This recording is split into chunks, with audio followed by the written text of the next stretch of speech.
سوال کر کے چابی علم کی کہا گیا اسے، سوال کر کے چابی علم کی کہا گیا اسے، کہا گیا سوال کر، سوال آدھا علم ہے، کہا گیا سوال کر، سوال آدھا علم ہے۔ بسم اللہ الرحمن الرحیم۔ الحمد للہ عز وجل۔ ہم النحو الکبیر پڑھ رہے ہیں۔ آج ہم انشاءاللہ عز وجل النحو الکبیر سے عوامل کا بیان پڑھیں گے۔ عامل کسے کہتے ہیں، کل عوامل کتنے ہیں، انشاءاللہ عز وجل اس تعلق سے پڑھیں گے۔ سبق نمبر 16، عوامل کا بیان۔ عوامل عامل کی جمع ہے۔ لفظ عوامل یہ عامل کی جمع ہے۔ اب عامل کسے کہتے ہیں، عامل سے مراد کیا ہے، بیان کر رہے ہیں۔ عامل وہ شے ہے کہ جس کے باعث معرب کا آخر تبدیل ہو جاتا ہے۔ جس شے کی وجہ سے معرب کا آخر بدل جاتا ہے، معرب کا آخر تبدیل ہو جاتا ہے، اسے عامل کہتے ہیں۔ عامل کی ایک دوسری تعریف یہ بیان کی جاتی ہے کہ عامل وہ ہے جس کی وجہ سے معرب میں فاعل، مفعول اور مضاف الیہ ہونے کی صفت پیدا ہو۔ جس کی وجہ سے معرب میں فاعل ہونے کی صفت پیدا ہو، یا مفعول ہونے کی صفت پیدا ہو، یا مضاف الیہ ہونے کی صفت پیدا ہو، اسے عامل کہتے۔ جیسے ضرب زید، رأیت زیدا، مررت بزید۔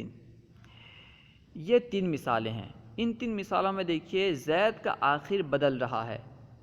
ضرب زید میں زید مرفوع ہے، رأیت زیدا میں زید منصوب ہے، مررت بزید میں زید مجرور ہے۔ اور یہ اعراب کیوں بدل رہا ہے؟ ضربہ میں ضربہ کی وجہ سے، ضرب زید میں ضربہ کی وجہ سے اعراب بدل رہا ہے، رأیت زیدا میں رأیت کی وجہ سے، اور مررت بزید میں با کی وجہ سے۔ یوں سمجھیں کہ ضرب زید میں زید فاعل ہے، اور زید میں فاعل ہونے کی صفت کس کی وجہ سے پیدا ہوئی؟ ضربہ کی وجہ سے، یعنی زید فاعل ضربہ کی وجہ سے ہے، تو ضربہ ہوا عامل اور زید معمول۔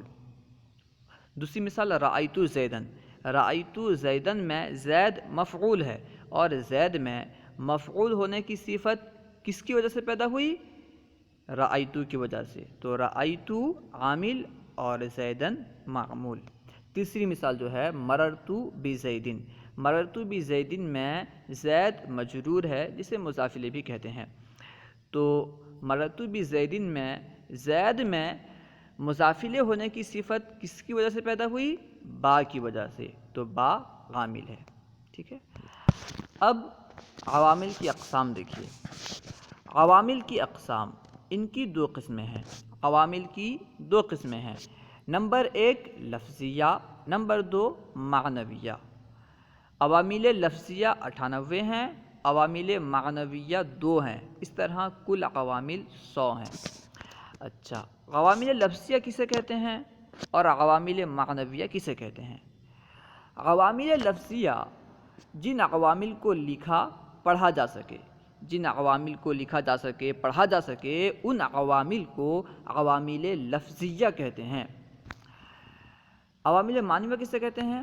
وہ عوامل جو لکھنے پڑھنے میں نہ آ سکیں، جن عوامل کو نہ تو لکھا جا سکے اور نہ ہی پڑھا جا سکے، انہیں عوامل معنویہ کہتے ہیں۔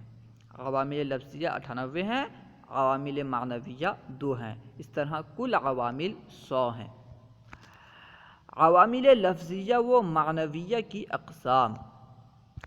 عوامل لفظیہ کی اقسام، ان کی 3 قسمیں ہیں۔ عوامل لفظیہ کی 3 قسمیں ہیں، ٹھیک ہے۔ حالانکہ دوسری کتابوں میں اولاً 2 قسمیں شمار کی گئی ہیں، اس کے بعد پھر 3 قسمیں شمار کی گئی ہیں۔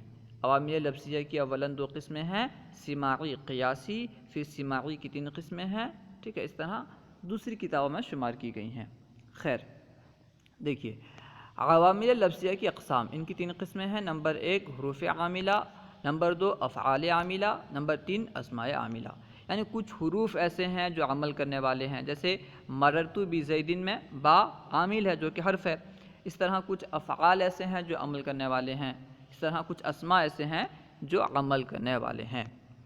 تو اس طرح عوامل لفظیہ کی 3 قسمیں ہیں: حروف عاملہ، افعال عاملہ، اسماء عاملہ۔